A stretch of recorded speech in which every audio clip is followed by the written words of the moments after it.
suis très heureux d'être ici. Je suis très heureux aussi de voir dans l'assistance des collègues que je connais depuis longtemps et des jeunes que je ne connais pas évidemment. Et bon, c'est pour les jeunes que je vais parler. Donc, si je ne suis pas compréhensible ou que je me tromperai souvent. Alors, j'attends du public qu'il réagisse, et d'abord des jeunes. Voilà. Le titre que j'ai donné, c'est quelques aspects du retour de Fourier.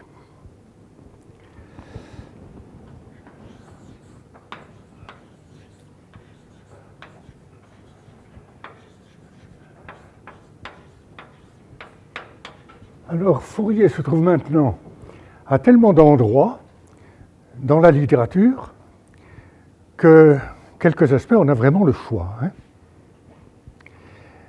Alors, je commence par un aspect auquel je n'aurais pas pensé simplement il y a 3 semaines. C'est Fourier et la découverte des ondes gravitationnelles.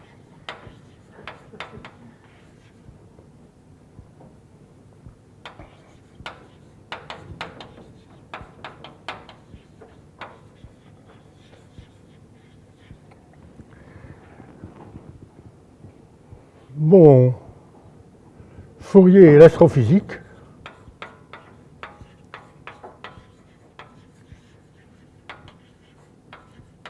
ça c'est un thème permanent depuis 50 ans. Fourier et l'effet de serre,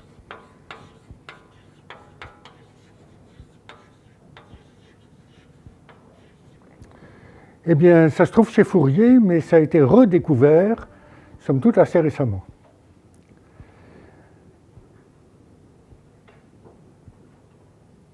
Fourier et la musique.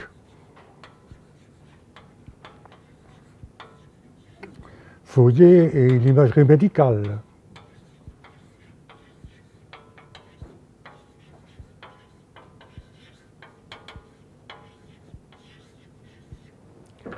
Fourier et bon, toute la théorie du signal.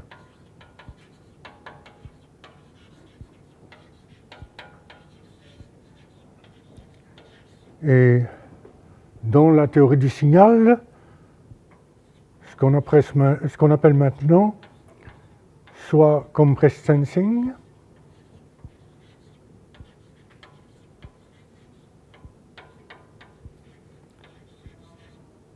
soit plus élégamment l'échantillonnage parcimonieux.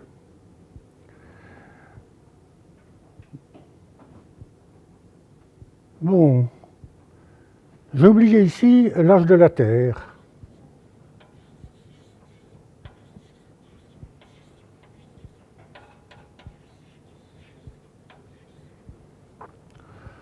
Bon, et puis il y a tous les grands domaines des mathématiques et de la physique. Il y a la théorie des nombres.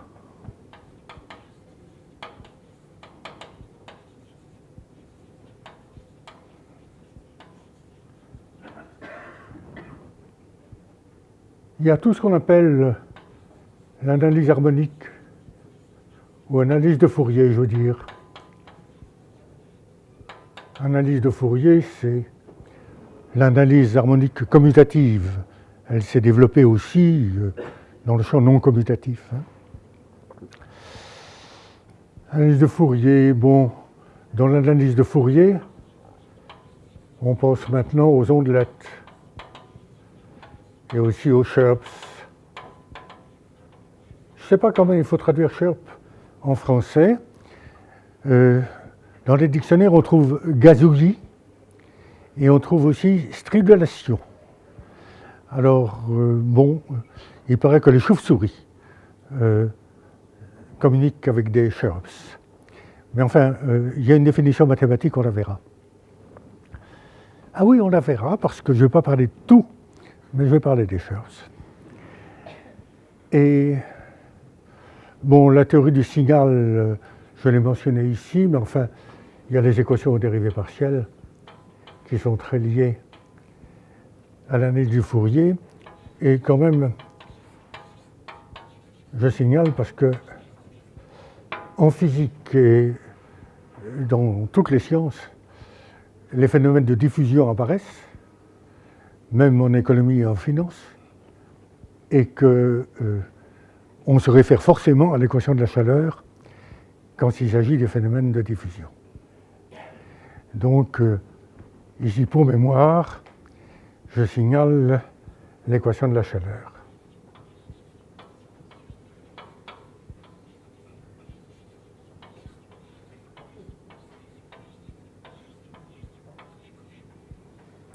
Dans mes notes, je dois avoir le double comme répertoire, là. Mais ça suffit peut-être, hein. Et évidemment, je ne parlerai pas de tout. Alors, comme il n'y a pas longtemps que j'ai appris de quoi il s'agissait, je vous parlerai quand même des ondes gravitationnelles. Et puis,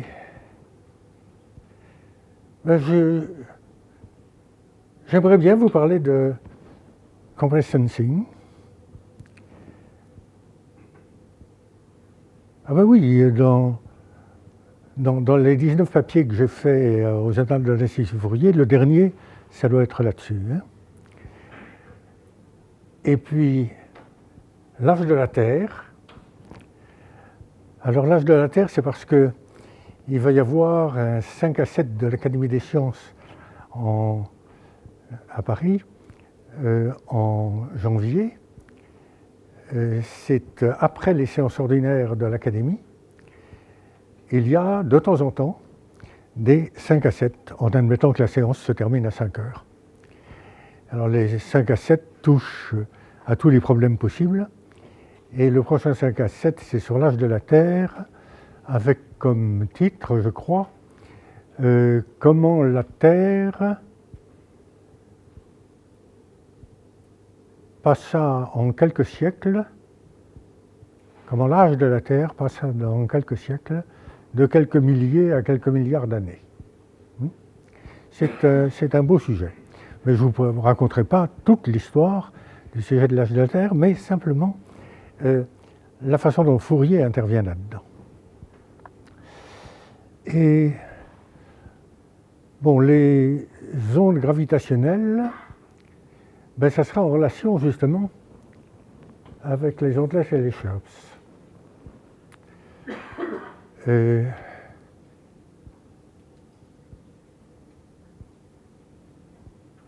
compressed sensing, ce sera l'analyse de Fourier discrète.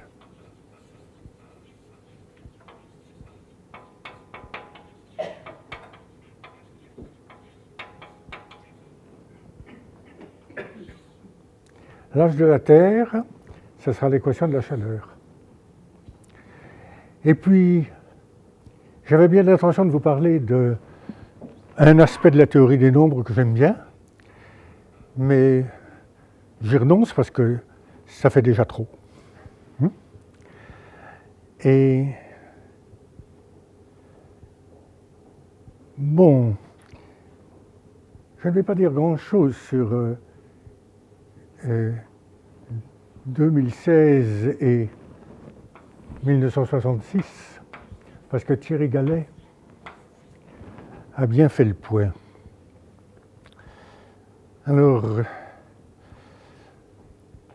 bon, les annales de l'Institut Fourier avaient effectivement précédé de beaucoup l'installation de la création de l'Institut Fourier, enfin l'installation de l'Institut Fourier ici.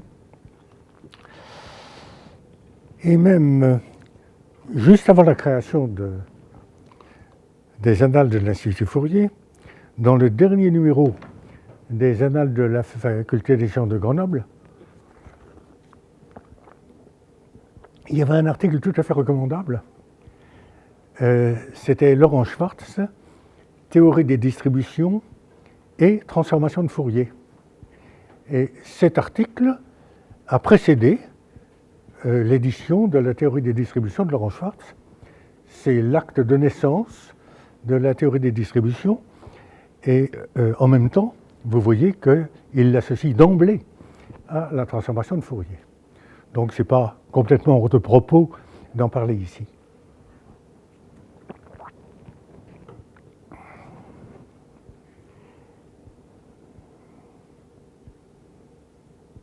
Bon, il s'est passé énormément de choses depuis 1966. Et là, à l'Institut Fourier, à Grenoble,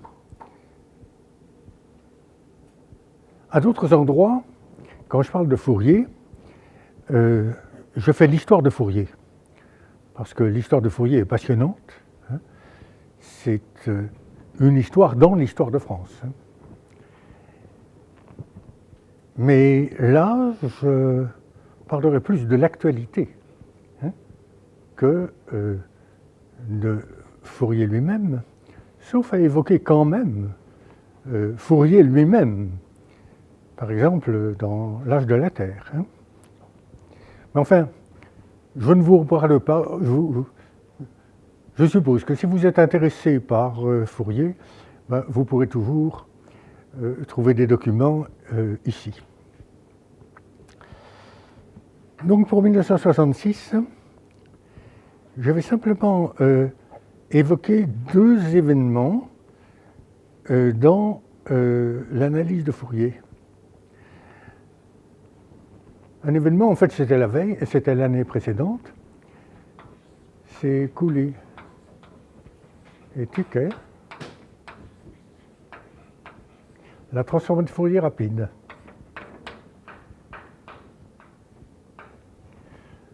Alors, ça c'est Fast Fourier Transform. Et la transformation de Fourier rapide a immédiatement révolutionné l'astrophysique. Ça, j'en ai été témoin à Orsay. Et puis, au-delà de l'astrophysique, ça a pénétré maintenant dans tous les domaines. Et il n'y aurait pas de biologie moléculaire à l'heure actuelle, il n'y aurait pas de détermination des structures des grosses molécules si on n'utilisait pas la transformation de Fourier rapide. Donc, elle a joué un rôle tout à fait important, à peu près dans toutes les disciplines. Dans la théorie du signal, c'est complètement évident, parce que la théorie du signal, sous sa forme la plus simple, eh bien, c'est qu'il y a une observation qui résulte de ce qu'un appareil fait sur un signal. Et on a l'observation, on a l'appareil, et on voudrait le signal. Ça serait assez commode si c'était une division. Mais ce n'est pas une division. C'est une opération qui s'appelle une convolution. Et justement, si vous faites les transformations de Fourier, ben ça devient une division. De sorte que la façon, effectivement, de résoudre ce problème fondamental de la théorie du signal, de trouver X quand on connaît Y et qu'on connaît A, eh bien, ça consiste dans des calculs de transformée de Fourier. Ici on l'a, on fait la division, on obtient la transformée de Fourier de X, et pour passer à X, c'est la transformation de Fourier inverse qui est encore une transformation de Fourier.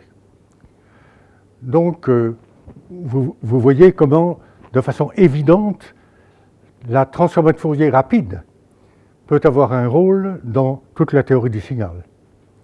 Ça, c'est un petit exemple, ça intervient partout.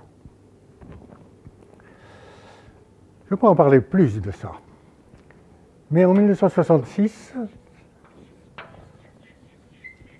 il y a un théorème de Lennart Carlsson qui est la solution d'un problème pendant depuis l'origine des séries de Fourier. Les séries de Fourier ont eu une très mauvaise réputation à la fin du XIXe siècle. c'était le domaine du bizarre. C'était le moyen d'obtenir des drôles de fonctions. Des fonctions continues, nulle part dérivables. Ou bien des fonctions continues dont la série de Fourier diverge en un point. Et une parenthèse, hein. Ces objets les plus bizarres deviennent maintenant les exemples de base dans ce qu'on appelle l'analyse multifractale. Hein. Tout ce qui est fractalité repose mathématiquement sur ce qu'on appelait les monstres en mathématiques à la fin du XIXe siècle. Oui, mais c'est bon quand même d'avoir des théorèmes positifs et pas seulement des monstres, n'est-ce pas? Eh bien, jusqu'à Carlson, on n'était pas capable de dire si la série de Fourier d'une fonction continue converge ne serait-ce qu'en un point. Problème ouvert. Carlson a résolu le problème. Pour n'importe quelle fonction de carré intégrable, la série de Fourier converge presque partout. Alors, si les jeunes ne savent pas ce que ça veut dire, eh bien, il faut apprendre ce que ça veut dire presque partout, ce que ça veut dire convergence, etc. Donc, je ne répondrai pas aux questions là-dessus, d'accord? Et bon, on peut se dire donc, voilà, c'est un point de départ, et effectivement, il y a eu beaucoup de travaux qui sont issus de cela. Et cependant, il y a eu beaucoup de progrès sur les problèmes pendants dans l'analyse de Fourier, en 1966, avant, après. Et j'ai vécu la période où certains, et des mathématiciens très notables, considéraient que l'analyse harmonique commutative, c'était fini. Alors, bon, il y a toutes sortes d'éléments qui permettent de dire que non, c'est pas fini, ça a recommencé et ça continuera. Mais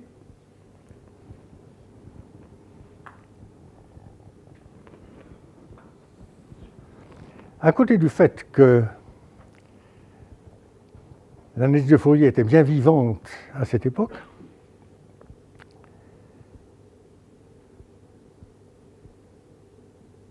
un peu lié au fait qu'elle était quand même de mauvaise réputation chez certains, si je regarde de l'année 1974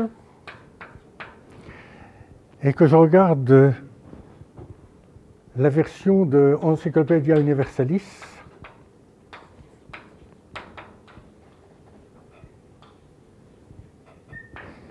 qui est chez moi, il n'y a pas d'article Joseph Fourier. Il y a un article Charles Fourier le phalanstirien, mais pas d'article Joseph Fourier.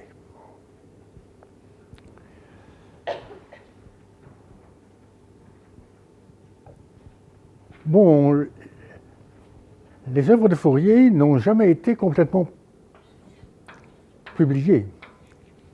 Il y a des œuvres, mais il n'y a pas d'œuvre complète.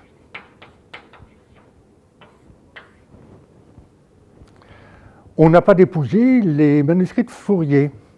Alors je m'adresse au CNRS là. Il me semble qu'il y aurait un grand projet qui serait de ressortir Fourier de l'ombre, où il gît à la Bibliothèque nationale et en d'autres endroits. Il y a des manuscrits de Fourier, on les a recensés, mais presque personne ne les a lus. Au point que on reproduit quelquefois comme manuscrits de Fourier des copies de manuscrits de Fourier, alors que les manuscrits sont là, on les voit. Et en les voyant, on apprend des choses. Moi, je n'ai pas le temps de m'occuper de ces choses-là, mais c'est une mine qui serait temps quand même d'exploiter. Et bon, alors, les œuvres complètes n'ont pas été éditées, mais quand même, il existe 2 volumes qui s'appellent les œuvres de Fourier et qui ont été édités par Darboux à la fin du XIXe siècle.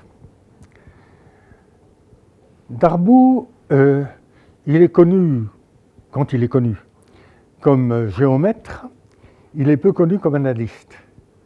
Et en réalité, il était un analyste extrêmement avisé et profond. Il n'y avait pas de meilleure personne que lui pour comprendre et éditer Fourier.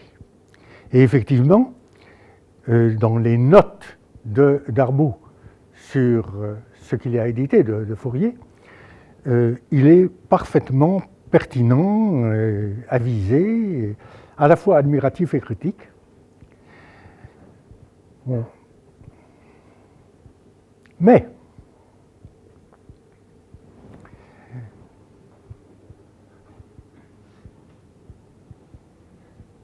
je ne vous ai pas marqué ici, programmation linéaire.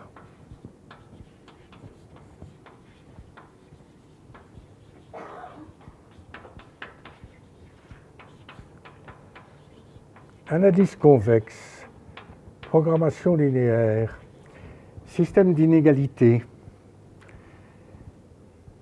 Fourier appelait tout ça l'analyse indéterminée. Il avait, dès sa jeunesse, été passionné par les équations. Et puis assez rapidement, il s'est passionné pour les inéquations.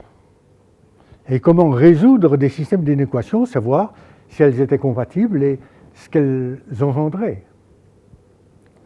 Quand il s'agit d'inéquations linéaires, vous voyez tout de suite que c'est de l'analyse convexe. Et Fourier a effectivement, en analyse convexe, découvert les procédés de descente le long des arêtes de polyèdre convexe. Il a donné un exemple au moins qui se trouve dans l'édition publiée par Darboux. Donc on peut avoir une idée de ce qu'il avait en tête. Mais l'ensemble n'a jamais été publié. On n'a même pas republié ce qui avait été publié du temps de Fourier, et on n'a pas été chercher dans les papiers de Fourier ce qu'il pouvait y avoir de nouveau. Et Darboux s'en explique. Il dit que Fourier semble avoir attribué une importance exagérée au système d'inégalité.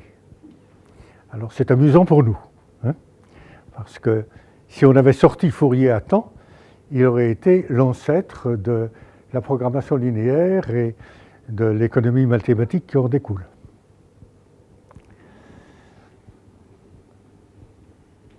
Bon, je dis un mot de la lecture que je faisais autrefois de Fourier.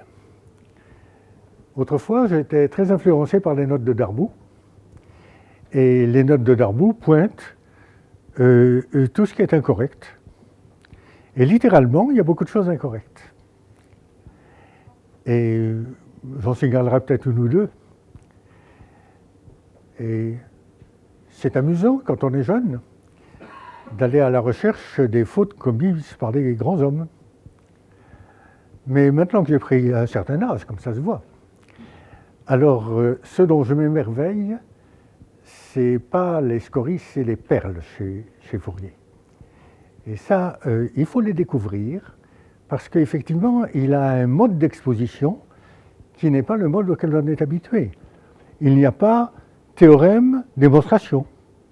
Il y a la marche de sa pensée, et puis il arrive à un énoncé, eh bien, on va voir les applications que ça a,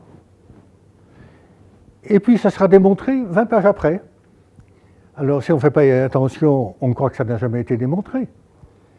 Si on lit attentivement, oui, ça a été démontré. Donc, bon, voilà. c'est amusant pour moi de... Je ne vois pas l'heure, là, qu'est-ce que c'est?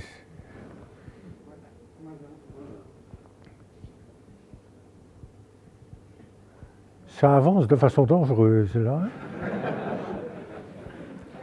Bon, alors, vous voyez, à Grenoble, Fourier, c'est un grand personnage dans les rues, dans la cité. Hein, mais à Paris, il n'y a pas de rue Joseph Fourier. Hein, pas de rue Joseph Fourier à Paris. On pourrait comme ça aligner tous les éléments de méconnaissance de Fourier. Mais pour moi, je me borne à un élément de méconnaissance qui est fondamental. C'est 2 lignes de Victor Hugo dans Les Misérables.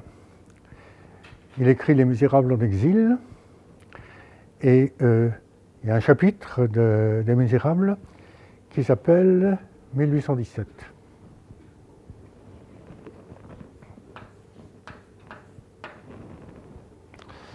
Et dans ce chapitre est évoqué par Victor Hugo le début de la Restauration des Bourbons. Mais pour l'année 1917 et 1817, il donne une série de flashs sur ce qui s'est passé. Et voilà une phrase. Il y avait à l'Académie des sciences un Fourier célèbre que la postérité a oublié, et dans je ne sais quel grenier, un Fourier obscur dont la postérité se souviendra. Le Fourier célèbre, c'est Joseph Fourier. Le Fourier obscur, c'est Charles Fourier.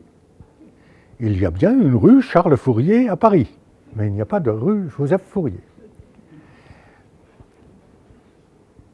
Vous voyez, il y a quand même une certaine parenté entre cette appréciation de Victor Hugo et la méconnaissance de Fourier dont je faisais état juste maintenant. Alors d'où ça venait ça? Eh bien, ça venait d'assez loin. Alors je fais une hypothèse, je n'ai aucune preuve de cela. Victor Hugo était très ami d'Arago. Arago était mort en 1861, mais il y avait eu beaucoup de conversations entre Victor Hugo et Arago, on le voit dans les œuvres de Victor Hugo. Et Arago a été le successeur de Joseph Fourier à sa mort en 1830 comme secrétaire perpétuel de l'Académie des sciences. Lui-même avait été membre de l'Académie des sciences bien avant Fourier, très jeune, et il avait eu connaissance de toute l'opposition qui s'était manifestée à Fourier au moment de la théorie analytique de la chaleur. Alors là, je ne vais pas écrire, mais vite. Je ne vais pas parler de la vie de Fourier dans son ensemble, hein. Mais enfin, un aspect simplement. En 1802, Fourier s'installe à Grenoble. Ça a été fêté en 2002, ici même. Pourquoi est-ce qu'il s'installe à Grenoble? Par ordre de Bonaparte, premier consul. Comment est-ce que Bonaparte connaît Fourier? Parce que Fourier a été dans le corps expéditionnaire scientifique de l'expédition d'Égypte. Il a même été secrétaire de l'Institut d'Égypte, dont le président était Gaspard Monge. Fourier avait une expérience scientifique. Il avait été l'un des élèves les plus notables de l'école normale de l'an 3, 1794. Et puis ensuite, il avait été professeur à l'école polytechnique où il avait beaucoup enseigné des choses, mais ce n'est pas à ce titre-là que Bonaparte le connaissait, c'était son efficacité, pas seulement au plan scientifique, en Égypte. L'Isère était un département assez difficile. C'était d'ici, vous le savez mieux que moi, qu'est partie la Révolution française. Fourier a eu une action liant l'Égypte et sa présence à Grenoble. Ça a été de rapporter les reproductions de hiéroglyphes qui ont permis à Champollion de les déchiffrer. Il avait une vie sociale. Il était préfet et il s'occupait de quantité de choses. Pour les références à Fourier, je vous recommande quand même le livre de Jean d'Ombre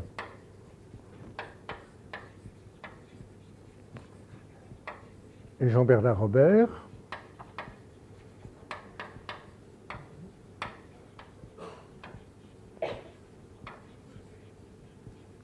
qui date de 1998 et qui s'appelle Fourier, créateur de la physique mathématique. Mais il y a là-dedans toute la vie de Fourier et des extraits de ses œuvres. C'est un bouquin tout à fait essentiel. Vous l'avez évidemment ici à la bibliothèque.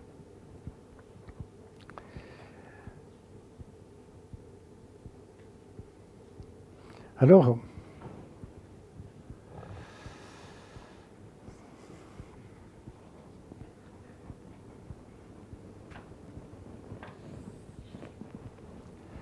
Arago connaissait donc ce que Fourier avait fait avant 1902 et après 1902 à Grenoble. Et là, c'est incroyable. Il était préfet de l'Isère, il avait beaucoup à faire. Il avait à rédiger la préface à la description de l'Égypte, parce que c'est lui qui tenait tous les fils. Et c'est à ce moment-là qu'il a fait son œuvre maîtresse, la théorie analytique de la chaleur. Jean-Bernard Robert, qui a été professeur ici, a expliqué comment il utilisait les appartements du préfet pour mener ses expériences sur la propagation de la chaleur. Mais l'essentiel, sans doute, c'est quand il faisait trop chaud à Grenoble, qu'il montait dans la montagne et qu'il avait le temps de rédiger. Et il a rédigé un mémoire fondamental qui est 1807. Et ce mémoire de 1807, il l'a envoyé à l'Académie des sciences à Paris et il espérait que l'Académie des sciences lui ferait bon accueil. Accueil très réservé, plus exactement pas de réaction. Et il sait qu'il y a une opposition très ferme de Lagrange, le plus grand mathématicien de l'époque.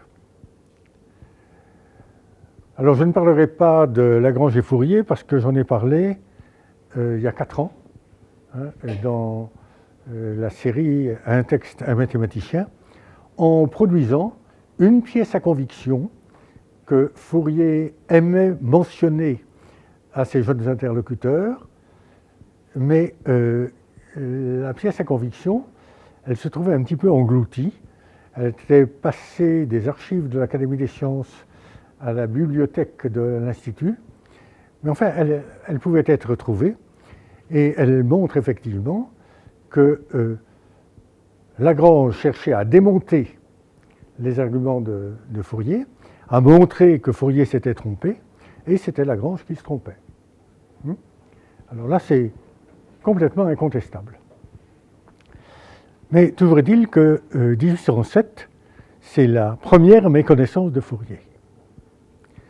Et puis, quand même, le sujet de la propagation de la chaleur, vu son importance, est mis au concours par l'Académie des sciences.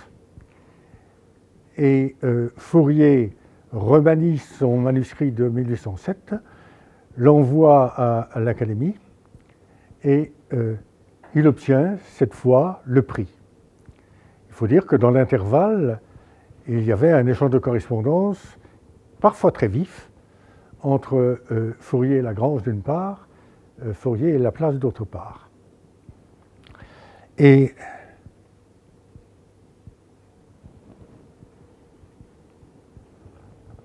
on pourrait se dire, bon, ben ça c'est bien, c'est le triomphe de Fourier. Alors, là, lisez donc ce que Darboux met dans sa préface et qui contient un extrait du rapport de l'Académie des sciences sur le travail de Fourier. Alors, je ne vais pas le citer littéralement, mais presque.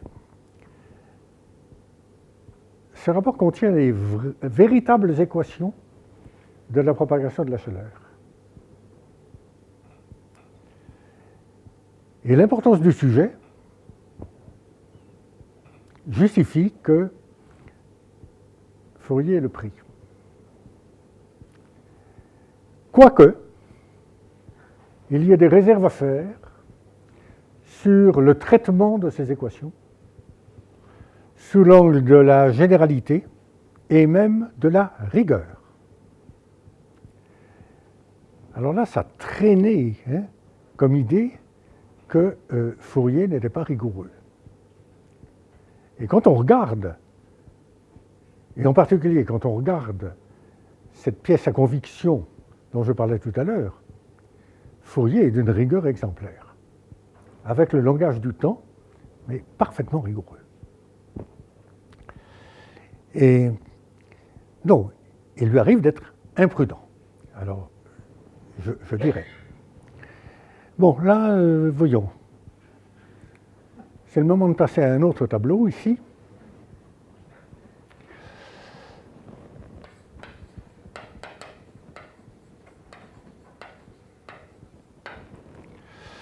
Alors, je parlais de Riemann, Riemann et Fourier. Mais je parlais aussi de Riemann et les Schurz. Donc, c'est l'amorce de ce que je vais dire sur les ondes gravitationnelles. Il y a une thèse de Riemann sur les séries trigonométriques.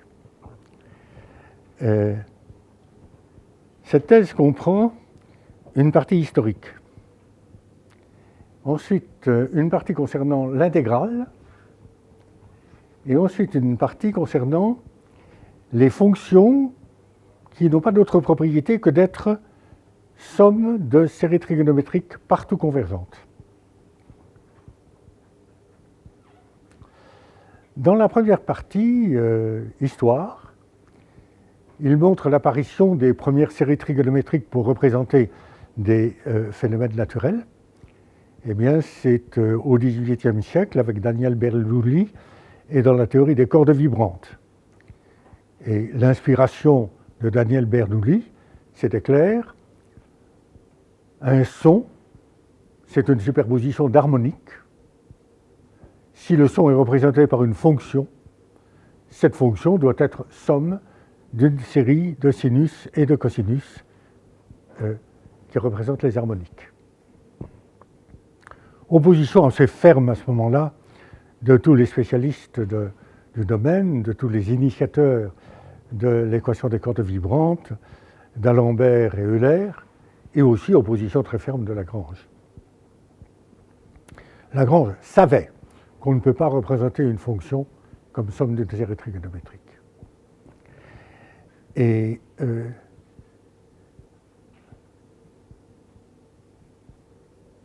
Riemann dit que 50 ans s'étaient écoulés avant que Fourier produise son mémoire sur la théorie analytique de la chaleur, où pour la première fois, il disait quelle était la vraie nature des séries trigonométriques. Et ce que Fourier appelle la vraie nature des séries trigonométriques, c'est une fonction égale une somme de séries trigonométriques, je ne vais pas l'écrire. Et les coefficients qui figurent dans cette somme égale une intégrale, formule de Fourier. Et Riemann dit que c'est le couplage de ces deux égalités qui est la vraie nature des séries de Fourier. Et non seulement c'est la vraie nature des séries de Fourier, mais je pense que toute l'analyse harmonique se relie à cela. Cn, ce sont les coefficients de la série qui sont donnés par des intégrales. C'est la partie analyse, c'est l'analyse de l'amplitude et des phases correspondant aux différentes fréquences. Et la première égalité, c'est la synthèse, c'est comment on obtient la fonction à partir de ces coefficients. Et cette dualité entre l'analyse et la synthèse, c'est l'essence de l'analyse harmonique. Et Fourier a écrit ces formules-là, et il a écrit que toutes les séries qui figuraient ici étaient convergentes, et qu'on pouvait toujours obtenir des coefficients avec ces intégrales. Là, tout est faux, parce que la convergence, c'est un drôle de problème, je vous l'ai dit avec Carlson. Et puis, intégrale, qu'est-ce que ça signifiait? Ben justement, Riemann se préoccupe de cela. Et c'est à l'occasion de l'utilisation des formules de Fourier qu'il développe la seconde partie de son mémoire, qui est l'introduction de l'intégrale de Riemann. Alors l'intégrale de Riemann au sens propre, c'est parfaitement exposé par Riemann en une dizaine de lignes. Si vous voulez exposer l'intégrale de Riemann, ne prenez pas un manuel. Prenez ce qu'il y a dans la thèse de Riemann, et puis faites, si vous voulez, un commentaire des 10 lignes. Mais elles sont tellement belles et claires, ce n'est pas la peine d'aller au-delà. Hein. Mais Riemann, c'est bien qu'on ne peut pas se borner aux intégrales au sens propre, aux intégrales des fonctions bornées. Que déjà depuis Cauchy, on est amené à considérer des intégrales de fonctions non bornées, et que là, il faut passer à des limites. Quand on a des intervalles, eh bien, à un intervalle ouvert, il faudra prendre les intégrales sur des intervalles fermés, dont la réunion soit l'intervalle ouvert en question. Donc, Riemann se préoccupe des intégrales généralisées. Et puis, après cela, la troisième partie, c'est les fonctions représentables comme séries trigonométriques partout convergentes. Alors là, il en donne la caractérisation. C'est un beau travail. Et puis après ça, il y a un travail qu'on n'a pas l'habitude de regarder, parce que c'est une série d'exemples, et c'est là qu'apparaissent les Chers. Ils sont là. Alors, qu'est-ce que c'est les Chers plus de Riemann? Eh bien, il considère la fonction d sur dt de t puissance a cosinus 1 sur t. À quoi ça ressemble t puissance a cosinus 1 sur t? Ben, a, je dis ce que c'est entre 0 et 1,5. Donc, la fonction sous la parenthèse, ça s'est représenté comme ça.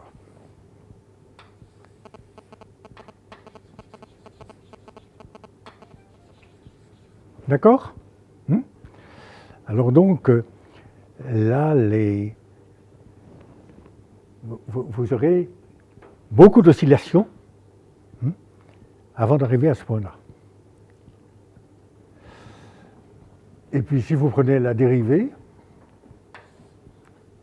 ça vous donnera un truc comme ça.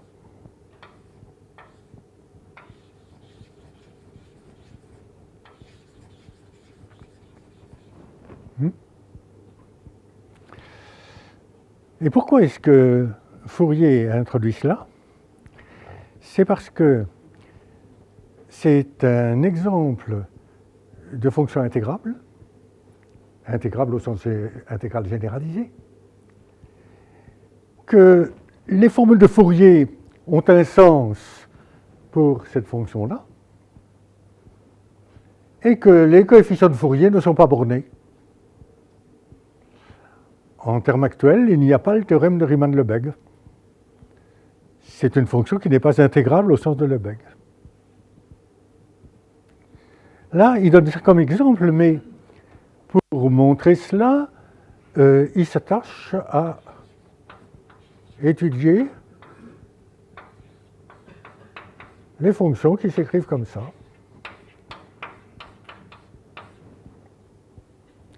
Il y a la partie concernant les amplitudes et il y a la partie très oscillante. Ça, c'est les Church.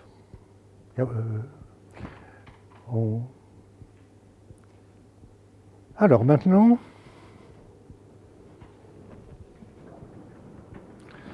onde gravitationnelle. Voyons. Vous me donnez jusqu'à quelle heure?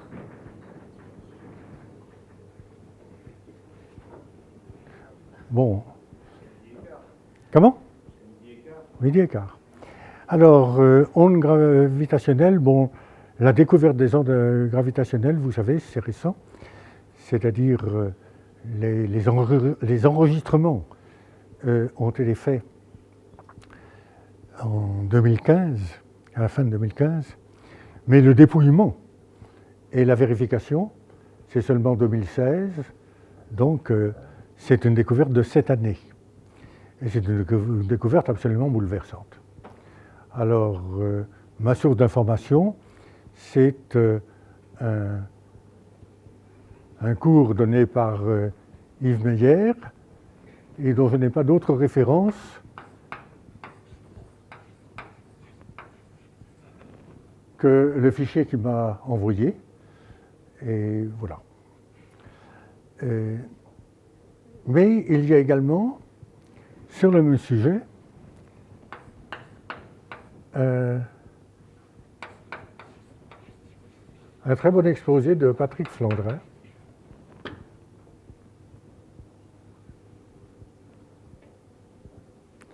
Et les deux, curieusement, font appel à une série considérée par Riemann.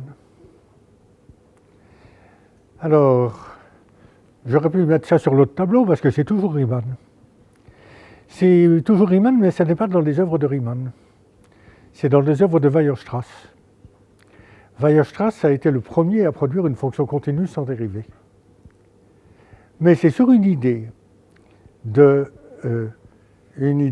Riemann qu'il mentionne, et Riemann avait considéré la série sigma de sinus n carré x sur n carré. Alors, ça représente une fonction continue, ça c'est sûr. Et puis si vous cherchez à dériver terme à terme, vous obtenez quelque chose qui qui ne convergent pas. Mais ça ne prouve pas que c'est non dérivable. Alors, ça a été démontré que c'est non dérivable par Hardy en 1916. Sauf que Hardy l'a démontré pour tous les points qui ne sont pas de la forme pi multiplié par 2p plus 1 sur 2q plus 1. Et quand x est de cette forme-là, Hardy ne sait pas. En 1963, j'avais affaire à l'AIUS, à l'American Mathematical Society, et j'ai signalé ça comme une question toujours non résolue. Et Serge Lang, qui était là, a dit « Tiens, mais c'est une bonne chose à proposer à mes étudiants de Columbia University. » Il ne s'attendait pas à ce que la réponse vienne. Eh bien oui, c'est un étudiant de Columbia University qui a montré que cette fonction-là, elle est dérivable en x égale pi et qu'elle est dérivable dans tous ces points-là. Mais ce n'était pas fini. Il y a eu l'étude faite par Stéphane Jaffard, dans l'esprit de l'analyse multifractale. Il voulait voir ce qui se passait non seulement aux points considérés par Hardy, mais en ces points-là, par exemple au point pi. Et là, il s'est aperçu que l'allure de la fonction, c'était une partie linéaire,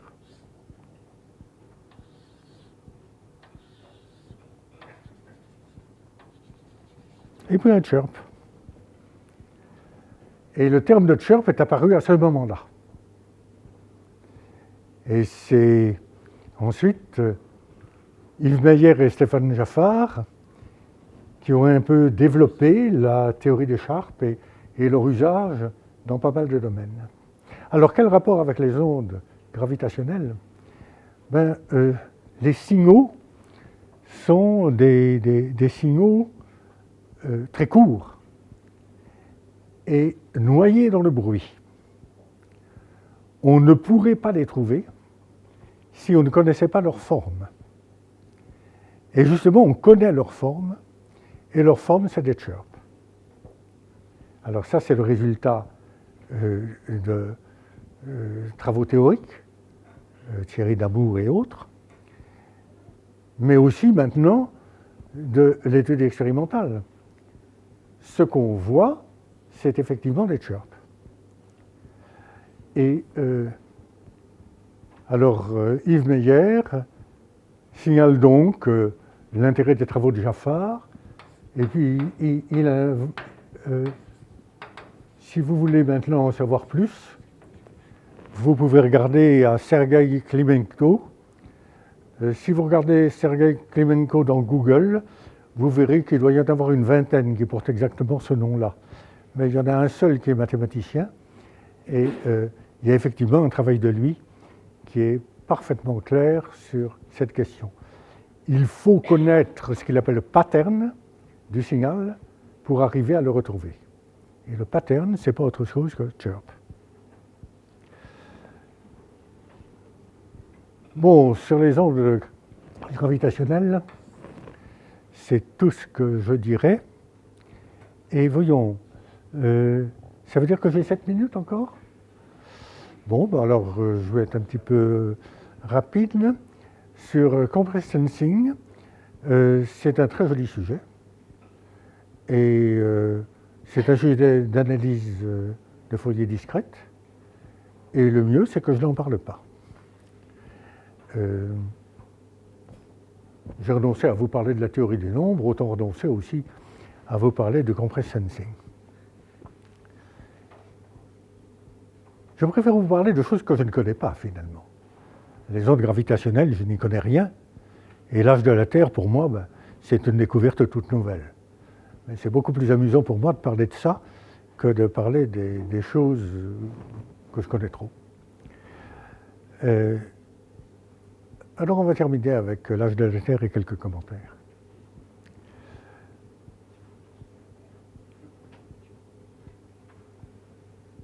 L'âge de la Terre, c'est un très beau sujet. Jusqu'à Newton et au-delà, on calcule l'âge de la Terre à partir des Écritures. Et Newton en fait un calcul très précis. Il détermine l'âge de la Terre à une année près. La Terre est vieille de quelque chose comme 3000 ans, mais ce n'est pas 3000 ans, hein, il donne exactement le nombre d'années. La première étude scientifique, c'est Buffon, au XVIIIe siècle. Et puis après ça, l'étude scientifique l'étude de Buffon est de nature expérimentale. Il prend des boules et il regarde comment elles se refroidissent. Mais là, vous imaginez bien qu'avec Fourier, ça va être un petit peu différent. Parce que Fourier a l'équation de la chaleur. Alors je ne vais plus rien écrire là maintenant. Alors l'équation de la chaleur, il a l'équation de la chaleur pour des sphères. Pas écrire. Dans cette équation de la chaleur pour les sphères, apparaît une équation en dérivée partielle et des coefficients. Ces coefficients sont la conductibilité, la capacité calorifique et la densité. À partir de là, il fait un calcul liant le temps qu'il a fallu pour passer de l'état initial à l'état observé,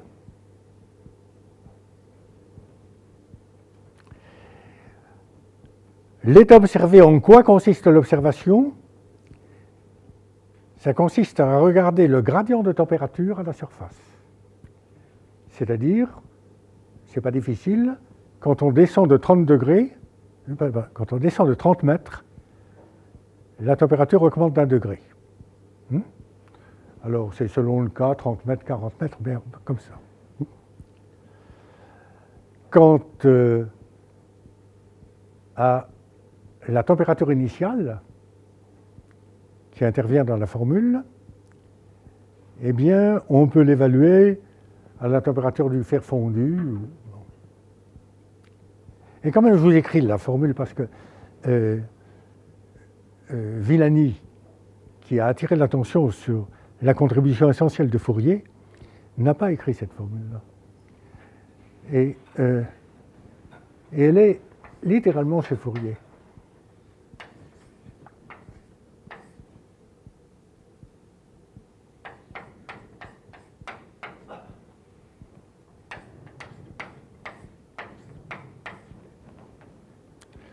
Ça, c'est les coefficients.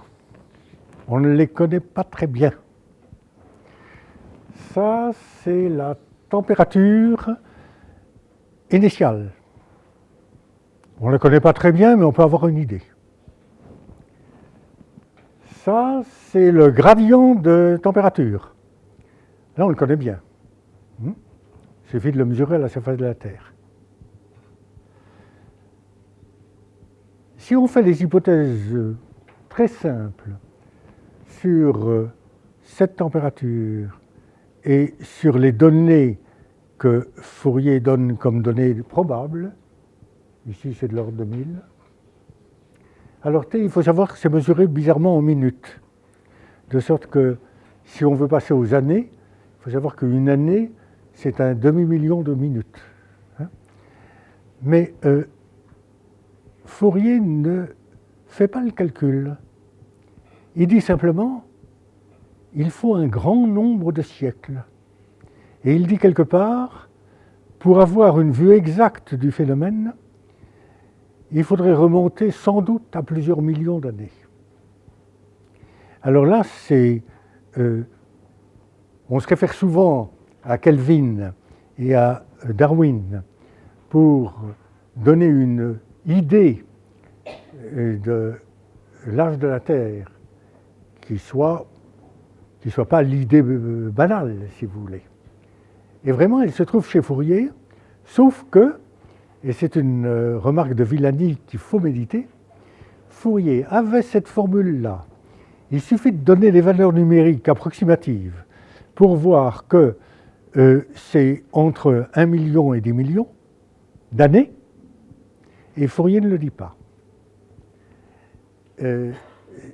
Là, il a été prudent. Et bon, ben, c'est à peu près tout ce que je voulais dire, sinon que maintenant, on connaît l'âge de la Terre avec une grande précision, mais c'est la radioactivité qui permet de la connaître, donc c'est effectivement 4 milliards et demi d'années. Hein. Mais il y a quelque chose de plus chez Fourier qui est admirable. C'est-à-dire, il donne une valeur de ce coefficient de l'ordre de 1000. Et il dit, mais au voisinage de la surface de la Terre, ça peut être sans doute 8 fois plus.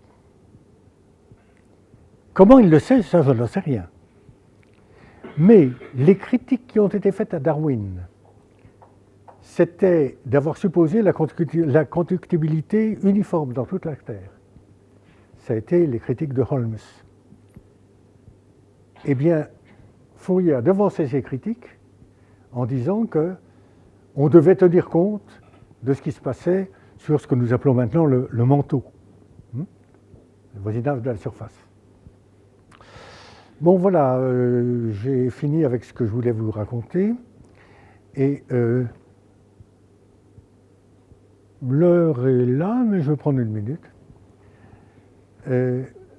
La minute, c'est pour commenter ce que j'appelle le retour de Fourier.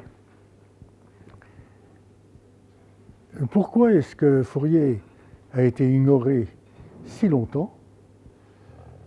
Je pense que ça correspond à la période de divorce entre les mathématiques et la physique. Il était physicien, donc pas mathématicien. Il était mathématicien, donc pas physicien. Et maintenant, c'est tout le contraire. Parce que maintenant, il y a effectivement une réunion des mathématiques et de la physique. Et puis, qu'on appelle ça mathématiques pures ou mathématiques appliquées, pour moi, c'est simplement un changement de point de vue. Mais les mathématiques, maintenant, interviennent dans toutes les sciences et de manière reconnue par toutes ces sciences. Donc, il ne faut pas s'imaginer que, comme mathématicien, même lorsqu'il y a des attaques contre l'enseignement des mathématiques, qui ne cessent jamais, que nous soyons isolés dans le milieu scientifique. Ce n'est pas vrai. Nous sommes moins isolés que jamais, et pour nous, un emblème de ce non-isolement, c'est justement Fourier. Voilà, j'ai passé le temps.